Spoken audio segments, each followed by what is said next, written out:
Does anyone have a question? I have a Stuart, question. I have a question. Ladies first, Chris. Thank you, Stuart. Stuart, occasionally during our classes, I feel like I've been taken away for a while and then restored to my body. I feel like I'm in a void or something. Could you please talk about that? Well, you are. Oh, okay. Now, look, this class is about opening, realms of energy that aren't in ordinary consciousness. It's a higher plane of consciousness. And when you open to those energies, you feel like you're in a void. You have to let go of everything that's familiar, in order to absorb that energy of a higher nature. So, yes, we go into kind of a trance-like state in this meditation. Yeah, It's not hypnosis, there's nothing of that nature. It's simply the transmission of Shakti opens the chakra system that connects us to a higher force of energy in the universe. And to be connected to that higher force, we have to let go of the familiar, the ordinary, the conditioned life that we live. mhm. Feel like you're in a void. But Yes. it's not a void, it's just you opening inside to receive God's energy, spiritual energy. Oh man, that's great. Thank you. No, and it's very important. It could freak people out. Oh, I'm being hypnotized. I'm being this. I've heard all these stories, and it's nothing like that. It's literally a trance state that opens you to energy that is outside the realms of time and space. Wow. Thank you Freedom, so much. freedom. Yeah, it feels wonderful. Yeah, certainly is. Where I've been doing it for 50 years. I know. It's really happening. Patience is my hardest thing. And Bob, did you have a question? Thank you. Well, now I have two questions. Uh, and based on what Chris said, it's like, in my experience, I only experience what she's experiencing for like a couple seconds or two or three during a class. And I will not listen to that voice to keep saying, well, I'm doing something wrong. But I see that. You're not doing anything wrong, Bob. We're just open to what we can take in at any given moment of our life. So we're not doing anything wrong, but not opening 100%. Not, I got to work deeper. That's all. I have to work deeper. But there's nothing to beat yourself up about. You can only do in life what you can do. You know, and and when you do your best at it, it's really a gift. I don't care if it's 3%. It's an amazing gift when you are doing your best at it. And then that 3% becomes 5% and 8%. And you gradually open to take an abundance of Shakti and spiritual energy. And ultimately to get into the realms that transcend time and space, because that is where the freedom is. Getting free of karma, getting free of everything that is manifested in time and space. And that inner state is like a void like sensation. So if it's a second, if it's 3 seconds, that's what you're ready to do. So don't get down on yourself.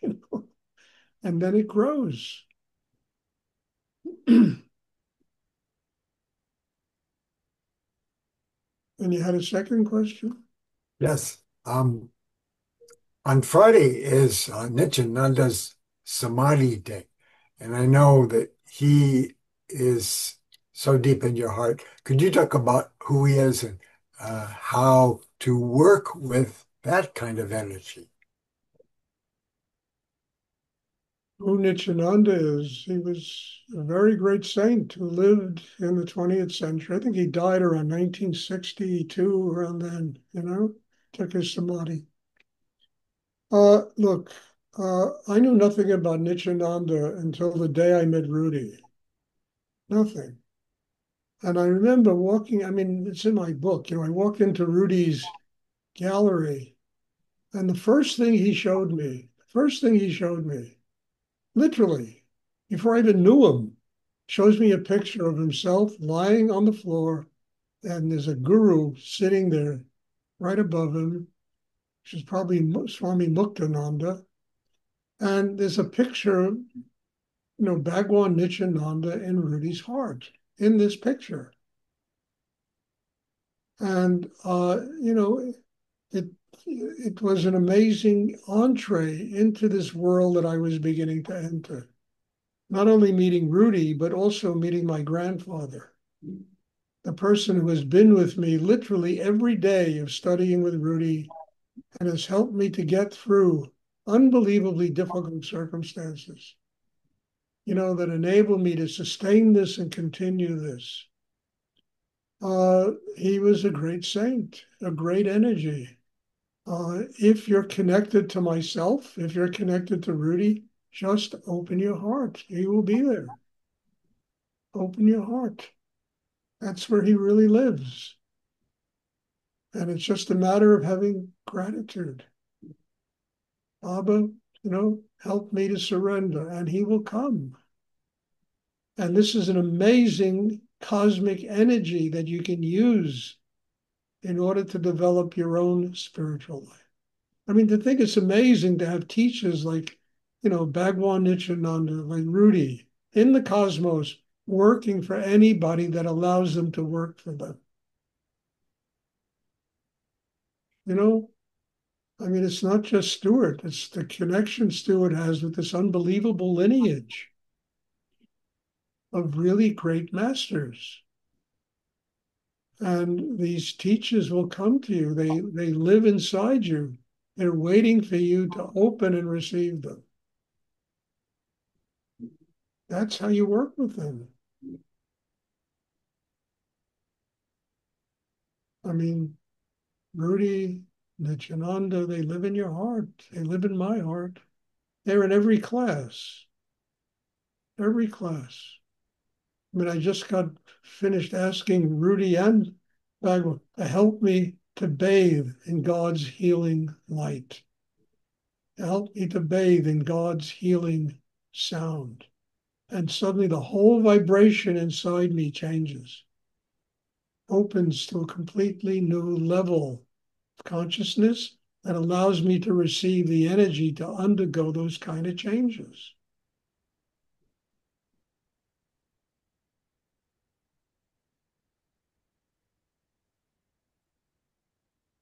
I mean, you can work with the Buddha that way. You can work with Christ that way, with Muhammad that way. You can work with, Padmasambhava. You can work with any great saint in the history of the world that way. Because once you want to connect with them, they truly live in your heart. And they will guide you. They will give you the energy, to be able to break yourself down so that you become a child of God.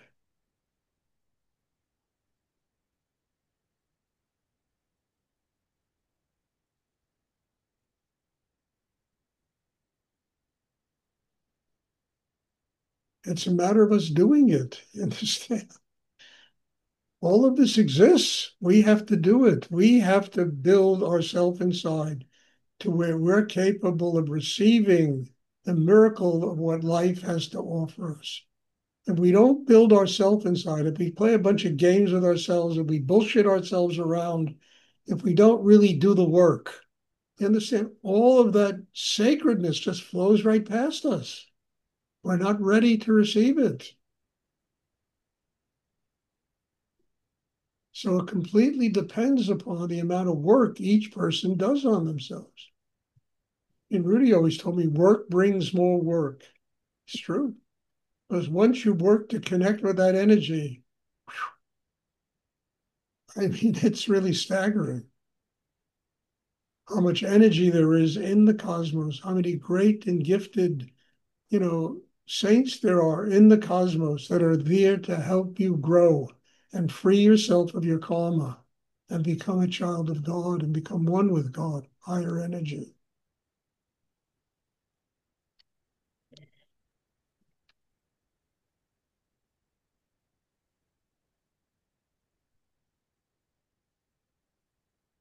So it's really a question of, do we do it or don't we do it? Or do we say, all right, I can do it next lifetime. I'm too busy this lifetime. I'll do it next life.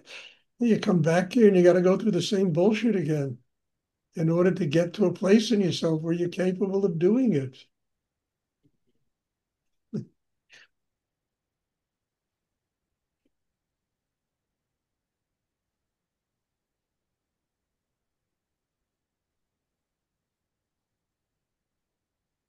And the first step, as I always say, is we're here to learn how to truly be happy people.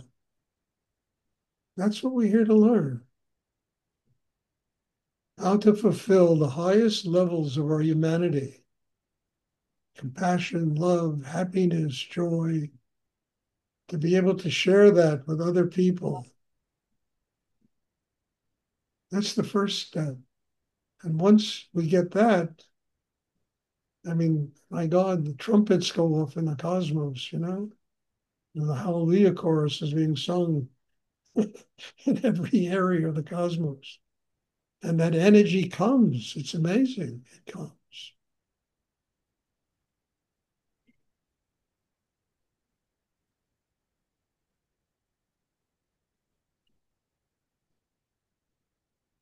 Does anyone else have a question? I hope it's Stuart, I have a question. Derek, I think you might have answered it. My question was about what my responsibility to the meditation is, and I think you may have just answered it when you said we're all here to learn to be happy people. But could you talk about that? That's it, Derek. You got it. We're all here to learn how to have joy in our hearts, love in ourselves, unconditional love, compassion for other human beings. That's the first major step anyone takes to becoming one with God. Without that step, you understand, if we would spend our lives being cynical and bitching and complaining about all the madness in the world, it doesn't do anything. Just makes it worse. But if we just open and say, how is this all the madness in the world? How is it teaching me how to become more human? Instead of, oh my God, they're doing this and they're doing that and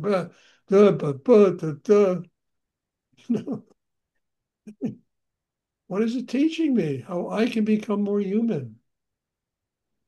How I can fill my heart with more love? How I can bring that to the closest people in my life?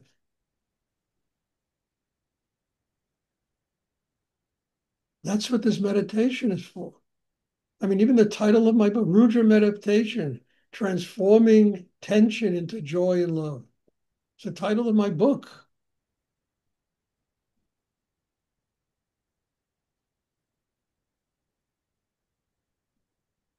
And this is nothing about even believing in God.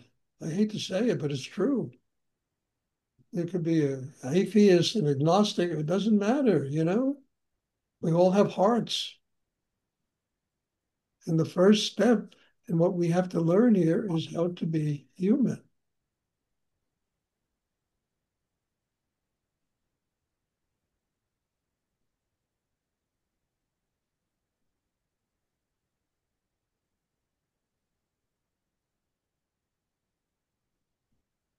And then you can take a breath, I really mean it. Wow. Does anyone else have a question you would like to ask? I mean, just to finish this thing, the other is too easy. There's so much crap that goes on in this world that it doesn't take any kind of intelligence to see what's wrong. takes an amazing person to say, how can this help me to grow, become more human?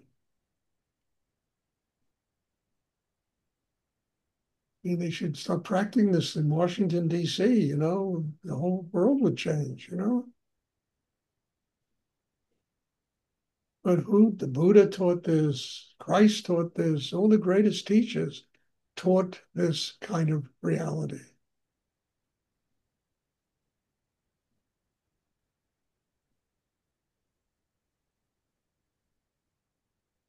And it took me a very long time to learn this, very long time. I'm not saying this is easy to do. And I finally realized the only person I was up against is me. I wasn't up against the politicians and the economists and the capitalism and communism and all this crap that goes around. It's up against me.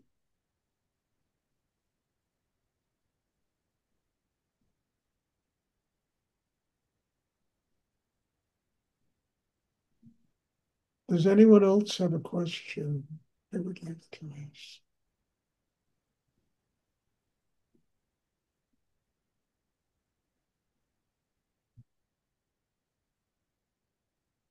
Okay, so there'll be class this week, regular classes. There'll be no class next Sunday. And there'll be classes like Monday and Tuesday next week. But then I'm going on a vacation for about 4 or 5 days. And God bless you all. Thank you. I'm looking forward to seeing everybody soon. Thank you, Stuart. Thank you. Thank you so much. God bless you too. Thank you.